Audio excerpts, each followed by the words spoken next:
The tennis court at the Royal Palace in Warsaw measured exactly 78 feet from baseline to baseline.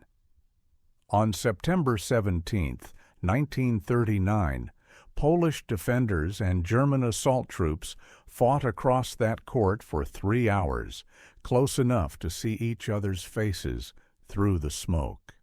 The Royal Palace sat on the edge of Warsaw's Old Town, overlooking the Vistula River. It wasn't a military stronghold.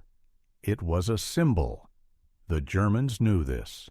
So did the Poles.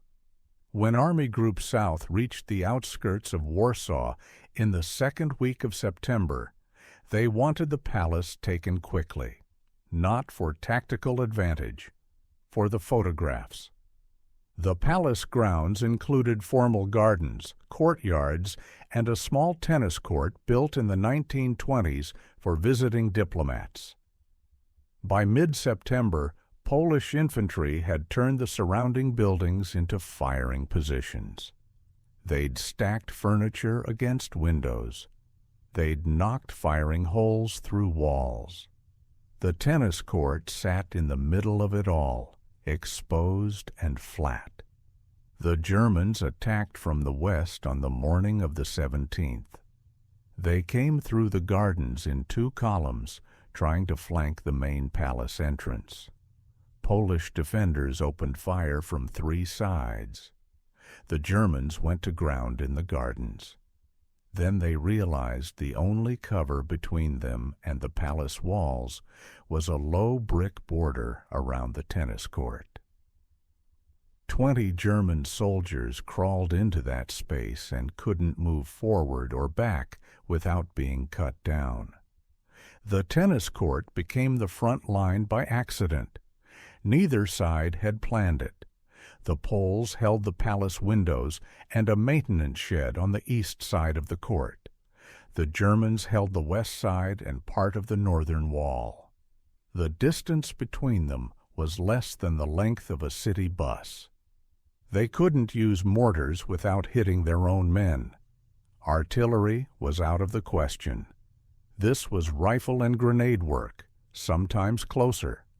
The net posts were still standing, rust-stained and bent, but standing. Men used them for cover. The clay surface had turned to dust after weeks without rain. Every movement kicked up clouds that hung in the air. You couldn't see clearly past 20 feet. You fired at shapes and sounds. A German NCO tried to organize a rush across the court. He made it 5 steps before a Polish rifleman shot him through the chest.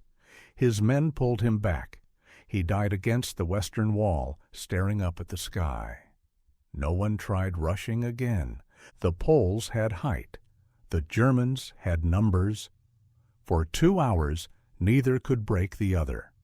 Grenades went back and forth. Some didn't detonate. Some rolled into the net and exploded there, shredding the canvas.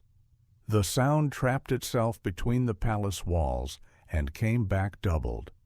Then a Polish sergeant made a mistake. He thought he saw Germans pulling back along the northern edge. He ordered 3 men to move forward and take the net. They climbed over the low wall and started across the court.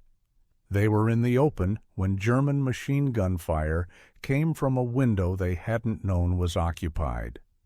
All 3 went down in the center of the court. The Poles tried to pull them back. They sent 2 more men. Both were hit. Now there were 5 bodies on the clay, and the Germans controlled the sight lines. The Polish defense started to fold, not because of casualties, because the tennis court was no longer neutral ground. The Germans owned the middle now. They could shoot directly into the maintenance shed. They could suppress the palace windows on the south side. The geometry had changed. A German squad moved up the eastern wall under covering fire. They reached the shed and cleared it with grenades. The Poles fell back into the palace itself. The Germans didn't follow immediately. They set up a machine gun in the shed and pinned the nearest windows. By early afternoon, the tennis court was empty, except for the dead. The Germans held everything around it. The Poles were inside the palace, fighting room to room. The battle had moved indoors, but it started and ended because of 78 feet of open ground that nobody could cross without dying. The palace fell the next day, not because of the tennis court, because the Germans brought up tanks and blew holes through the outer walls. But the tennis court fight had cost the Poles their best defensive line.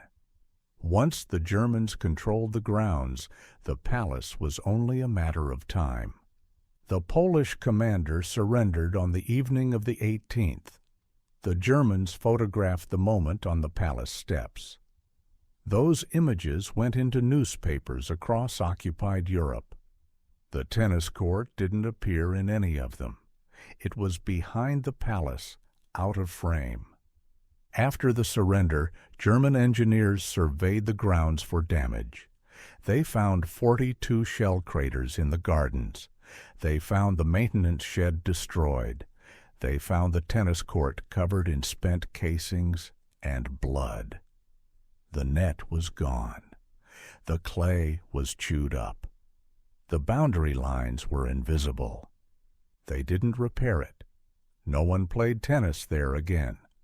The fight mattered because it delayed the German advance into central Warsaw by 18 hours. That gave Polish forces time to reposition along the river. It didn't change the outcome of the siege. Warsaw fell on September 27th, but those 18 hours allowed thousands of civilians to evacuate east. That's what the tennis court bought, not victory. Time. The royal palace was rebuilt after the war. The tennis court was paved over and turned into a parking lot. There's no marker, no plaque. Most people who visit the palace don't know it was there.